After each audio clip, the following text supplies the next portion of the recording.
আসসালামু আলাইকুম প্রিয় দেশবাসী, আবারও চলে আসলাম একটা লাইফে। তবে আজকের লাইভটা কিন্তু আপনাদেরকে 18 কোটি মানুষকে সাবধানতার জন্য আজকের লাইভটা মেসেজটা আমি আপনাদেরকে দিচ্ছি। মেসেজটা হলো, বাংলাদেশে যে মহামারী আসছিল করোনা, সেটা কিন্তু আবার নতুন করে আবার জেগে উঠছে।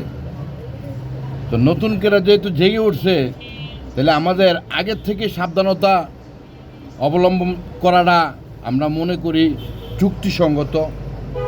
আর সবচেয়ে বড় কথা হলো, যাদের বাচ্চা কাচ্চা আছে তাদেরকে বলবো, আর গার্জিয়ানকে বলবো যে আপনারা আপনাদের ছেলে মেয়ে কোথায় যাচ্ছে, কিভাবে যাচ্ছে, ঠিক আছে, আপনারা অবশ্যই এটার দিকে নজর দিবেন। আর দ্বিতীয় কথা হলো, ঘরোয়া পরিবেশে আপনার ছেলে মেয়েদেরকে যাইতে দিবেন না। আর সবচেয়ে বড় কথা হলো, মার্কেটগুলা এগুলো তো আপনারা ভালো করে জানেন, বলার কিছু নাই।